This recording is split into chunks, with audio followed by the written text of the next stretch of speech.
miners' boats, hopefully holding that up there, long boats that they placed there. And of course we have this fresh water, and we have the sewer line, the electric line, and the telephone line. We'll leave the cave approximately this level. We're going to leave the cave in the deep ravine. In Kentucky, that's a holler, H-O-L-L-E-O. But we're going to go up and down a lot, so you might remember, you know, if you go up, leaving here, you've got to come back down, or vice versa. If we go down, we've got to come back up. While I'm talking, this is the last one of these you'll see now, until we get to the Visitor Center. Central Time, about 3:15. Maybe 5 or 10 minute delay. Mammoth Cave is filled with a rich human history. My favorite group, in my opinion, the hardest working group in the history of Mammoth Cave, is going to surprise you. Teenagers. Teenagers. When this was privately owned, the trails were very crude. Many times you just walked out over the rocks.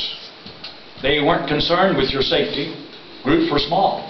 But in the interim, when this was waiting to be a national park, we were in a Great Depression. In my opinion, greater than now. One of the groups that was highly unemployed, teenage boys. A lot of them were farmers. That was the way people made a living.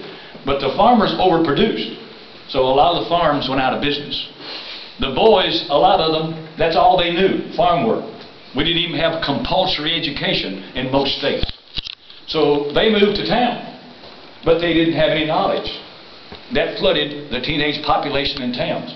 So President Franklin Roosevelt, in 1933, 34, and 35, he began a program called the New Deal to give people jobs. And one phase of that had to do with teenagers. It was called the CCC, the Civilian Conservation Corps. You were supposed to be 17. It was voluntary. You joined. The government found work for you and gave you a salary. This is the origin of this phrase that we use today. Perhaps you've heard it. Another day, another dollar. They made $1 a day. They sent 600 of those young men here.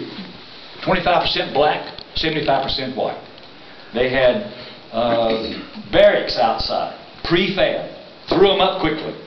One of the first tasks was to redo all the trails in the cave. They sent them in squads of about a dozen with the supervisor. And I can imagine he made this speech.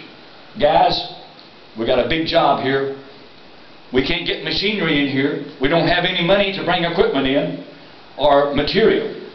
We're going to use what's here. First, we need a base. There's plenty of rocks here, but they're too big. So tomorrow, bring your sledgehammers. So for about the first 10 months, they made little rocks out of bigger rocks. They beat up rocks. They beat up rocks. And they put the rocks on the trail. Pretty soon they discovered they were sharp, dangerous, uncomfortable. So they said, let's collect the dirt along the trails. Wheelbarrows, backpacks, bushel baskets, and put the dirt on top of the rocks. A young lady asked a question earlier because some of the dirt has been worn away with soles and soles. See, this is 75 years old, the CCCs. So they built about 14 miles of trail in the cave. Outside their biggest job. This national park had approximately 500 households that lived here. So they had to demolish all their houses and all the barns. Most people cultivated tobacco. And some had cattle. They had to tear up all the fences and all the fence posts. And the outdoor toilets, had to get rid of all those. See, when you came in today, you didn't see any physical evidence except cemeteries that people once lived here. So they worked here for about 6 years. $1 a day. $1 a day. But here's the kicker. Most people won't tell you about this. You didn't get your $30 when you worked 30 days. Up to 70% went home to mom and dad. You got $7, $8, $9, $10. You didn't need any money. The government took care of it. They gave you food and military uniforms from World War I and cheap outfits. So one of the real reasons was to keep mom and dad from starving during the Great Depression. Those young men also provided a service for the whole world. When they came here, 17 age was not enforced. If you looked 17, they accepted you throughout the whole nation. So we had guys from 14 through 26. World War II was on the horizon. We needed an army. We didn't have one. We were caught with our pants down, so to speak. So these guys that were healthy, that could pass a health examination, put down their picks and shovels and picked up rifles and became the U.S. infantry. And they went to Europe. There's a guy over there we didn't like. Most of the world didn't like him. His last name began with an H. So they had to get rid of him. Some of those boys are still there today in France, lying in U.S. cemeteries.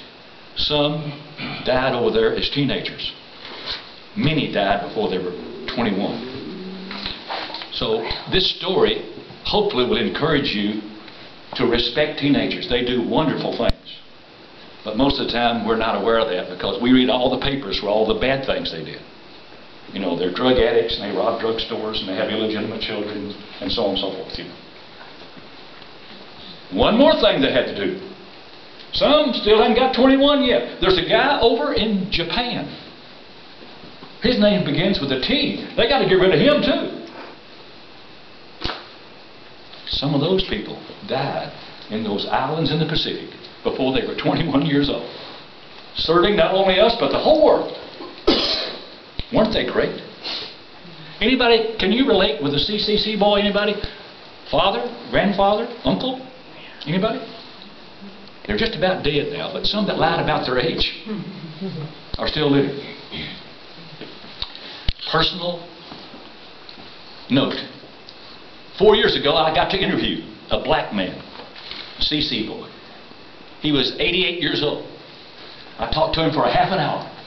I said, "What was your job?" He said, "Oh, when I was in the cave, I was a wheelbarrow man." So I pushed a wheelbarrow. But he said I had an advantage. I could sing. So when the guides came by, I put out my little tin cup and I sang songs, and they put nickels and dimes and quarters in my cup. He said, "I made more money than you." I said, "What's your favorite song?" He said, "In the Cave, Joe, it's got to be Rock of Ages." True story.